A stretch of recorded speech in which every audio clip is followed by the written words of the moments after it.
Merhaba arkadaşlar, kanalıma hoş geldiniz. Bugün sizlerle birlikte ekonomiyi yorumlayacağız. Dünya para piyasalarının teknik analiz verilerinden bahsedeceğim. İlk olarak genel bir piyasa yorumumu yapacağım ve arkasından dolar ve euro ile ilgili teknik analizlerimi gerçekleştireceğim. Arkadaşlar, kanalıma abone olmayı, beğenmeyi ve yorumlarınızı aşağıya bırakmayı lütfen unutmayalım. İlk olarak Türkiye'de geçen hafta Perşembe günü 29 Ekim Cumhuriyet Bayramı tatili nedeniyle yurt içerisinde işlemler yarım gün gerçekleşmişken tatile girerken Borsa İstanbul Yüz Endeksi yarım gün olarak gerçekleşen işlem gününde %0,18'lik değer kazanımı ile günü 1522 seviyesinden kapatırken toplam işlem hacmimiz ise 8,8 milyar Türk lirası seviyesine gerçekleşti. Sektör endeksleri arasında en fazla kazandıran sektör %2,15 ile spor sektörleri olurken en çok gerileyen sektör ise %1,58 ile sigortacılık sektörü oldu. Türkiye Cumhuriyeti Merkez Bankası Perşembe günü bu yılın 4. enflasyon raporu sunumunu gerçekleştirdi. Türkiye Cumhuriyeti Merkez Bankası Başkanı Şahap Kavcıoğlu yaptığı açıklamalarda dünyada olduğu gibi Türkiye'de de gıda ve enerji maliyetlerindeki artış ve bazı malların arz tedarikinde yaşanılan sorunların enflasyonu artırdığını söylerken ancak bu arzın tedarik zincirinden geçici olduğunu ve dolayısıyla enflasyonda geri çekilmeleri beklediklerini ifade etti. Kavcıoğlu, kur artışının sadece faiz indirimiyle gerçekleşmediğini, kur hedeflerinin olmadıklarını ve kura göre hedef belirlemediklerini ifade ederken, enflasyon konusunda kur girişkenliğinin bu dönemde daha az etkili olacağını söyleyen Başkan Şahap Kavcıoğlu, kur artışının enflasyona az bir miktar katkı yapacağını savunurken, dünya ülkelerinin faiz artırmalarına da değinen Kavcıoğlu, Türkiye'nin önceden faiz artırdığını, bu yüzden dünya ülkelerinden ayrışarak faiz indirim sürecine girdiklerini söyledi. Yapılan revizyonlarda TÜFE'nin 2021 yılı için yani tüketici fiyat endeksinin %14,1'den %18,4'e çıkarken 2022 yılı için tüketici fiyat endeksinin %7,8'den %11,8'e yükseltti. Gıda enflasyonu ise 2021 yılı için %15'ten %23,4'e çıkarken 2022 yılı gıda enflasyonunu %10,1'den %13,9'a artırdı. Merakla beklenilen Erdoğan-Biden görüşmesinde iki ülke ilişkilerini güçlendirmek ve geliştirmek için ortak mekanizma kurulması konusunda mutabık kalınırken ekonomiyi etkileyecek olumlu veya olumsuz bir sonuç çıkmadı. Doğalgazda Kasım tarifesinde konut abonelerine zam yapılmazken sanayi ve elektrik üretim santralleri için %48,4'lük zam gerçekleşti. Bu durumun enflasyona etkisini de önümüzdeki ay hep birlikte hissedeceğiz. Bugün yurt içerisinde veri akışı sakin.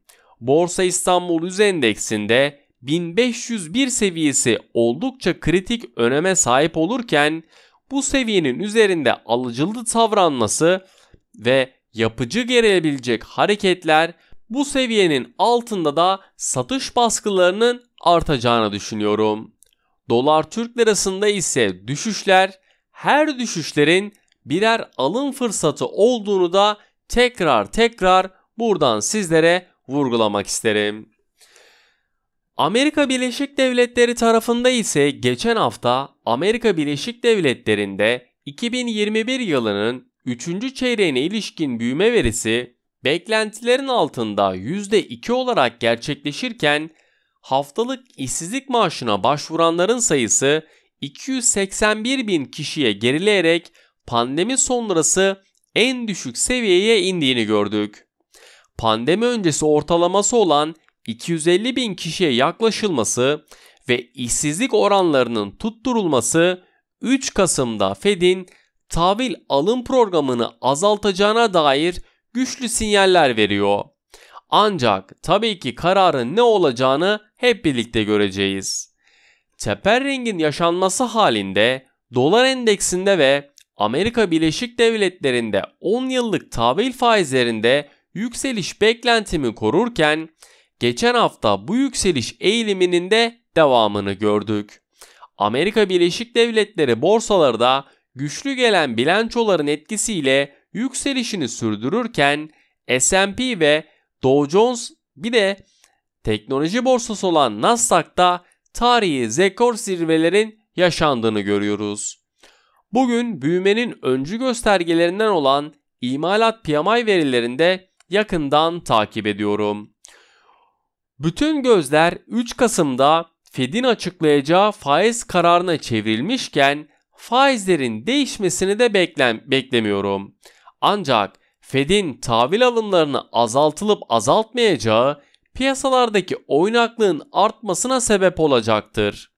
Küresel bazda güçlü dolar öngörümde buralardan sizlere tekrardan vurgulamak isterim. Euro bölgesi tarafında ise geçen haftanın en önemli gelişmelerinden biri Avrupa Merkez Bankası faiz kararıydı. Avrupa Merkez Bankası faizlerde herhangi bir değişikliğe gitmeyerek sabit bırakırken tahvil alım programının da aynı şekilde sabit bıraktı.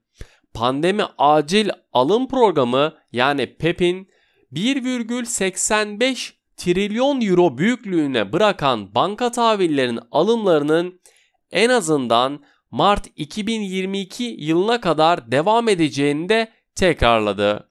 Faiz oranlarını %2 enflasyon seviyesine ulaşana kadar, enflasyonun o seviyede kalıcı olduğunu görülene kadar cari seviyede veya daha düşük tutulacağı taahhüdünü devam ettiren Avrupa Merkez Bankası, pandemi acil alım programının çerçevesinde tahvil alımlarının ikinci ve üçüncü çeyreğe göre ılımlı şekilde daha düşük hızla sürdürüleceğini vurguladı. Dolar endeksinin yükselmesiyle Euro dolar paritesinde satış baskısı hızlanırken paritedeki satış eğiliminin devam etmesini bekliyorum. Euro Türk Lirası tarafında ise 11 Türk Lirası seviyesindeki yatay eğiliminde koruduğunu hep birlikte görüyoruz. Şimdi dünya para piyasalarının teknik analiz verilerinden bahsedeceğim. İlk olarak dolar Türk Lirası'nda kurda 9,50 Türk Lirası üzerinde kalıcılık sağlayan kurda Erdoğan-Biden görüşmesi sonrasında işbirliğinin devam etmesi, haber akışını ve küresel risk algısındaki olumlu görüntüyle sınırlı da olsa geri çekilmelerin yaşandığını görebiliriz. Bugün yurt içerisinde imalat PMI verisi, Amerika Birleşik Devletleri'nde de imalat ve market imalat PMI verilerini yakından takip ediyorum.